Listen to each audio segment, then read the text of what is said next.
video is another concerned video po. Ang sabi niya is, Namting, what is the best S position po kaya in the morning before pumasok sa work, pampagana?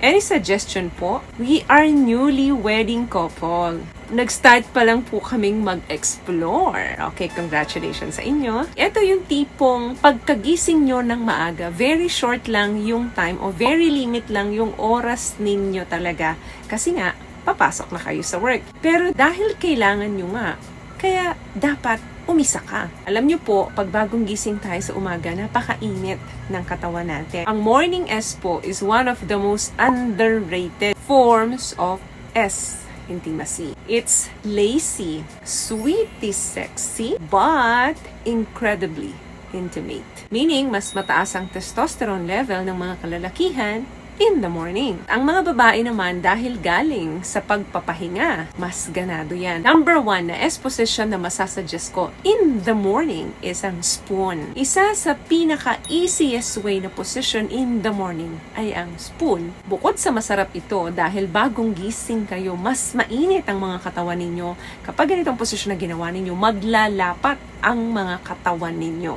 Magsasanib ang mga init nito. Nakadesign ang posisyon na to na nakatalikod ang babae at ikaw naman ay nakaharap sa kanya. Bukod sa magkikiskisan ang katawan ninyo at magsasanib ang mga init ninyo, mas madali kang makakapenetrate doon sa asawa mo. At dahil ang mga kamay mo ay libre, magagawa mong laruin ang kanyang dalawang bundok.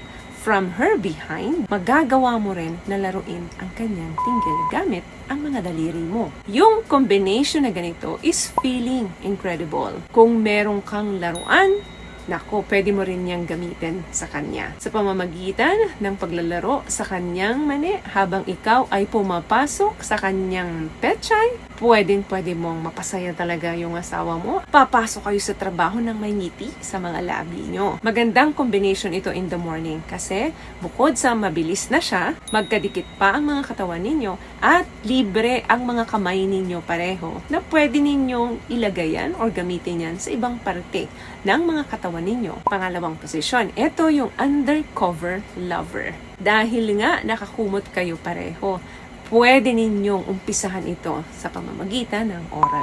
Bumaba ka kay Mrs. Oral S in the morning is really fun. Very intimate at talagang mag-e-enjoy ang partner mong babae. Then, after na bumaba ka kay Mrs., si Mrs. naman ang bababa sa'yo. Dito, syempre, dapat medyo bagalan mo. Huwag mo naman i-rush yung pagkain kay Mrs. Inire-ready nyo na yung sarili nyo para sa isang missionary or other comfort position na alam nyo pareho kayo nag-enjoy. What I love about this product, itong No More Dark Secret ng K-Skin, bukod sa may advanced whitening na siya na kung saan pwede niyang matulungan na pumuti yung mga singit-singit mo, moisturizing, meron siyang anti-irritation, antibacterial, maintain healthy pH level. Hindi lang pambabae, meron din po tayong pang lalaki. Another thing, magsabay kayo mag-shower. Sabunan mo si Mister, sabunan mo rin si Mrs. Dito, magandang gumamit ng laruan, especially sa babae.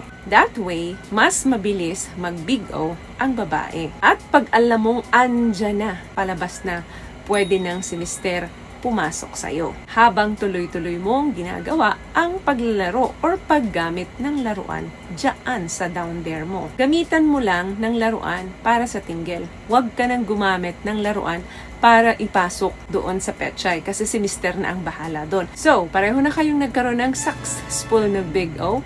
Pareho pa kayong natapos mag-shower. So, mas mabilis, mas intimate, mas malinis. Idagdag na rin natin yung wrap around position. Ito naman yung tipong magkaharap kayo, wala kayo parehong saplot. This is the sweetest way to start your day. Face each other, wrap around your legs dun sa partner mo, Bukod sa nakayakap ka sa partner mo, lagay mo pa yung dalawang hita mo dyan sa asawa mo. Hayaan mong laruin ni Mister yung dalawang bundok mo habang nakatitig siya sa'yo. At ikaw naman, ganun din dapat ang kamay mo. May ginagawa rin. Pwede kang gumamit ng lube para laruin ang sandata ni Mister.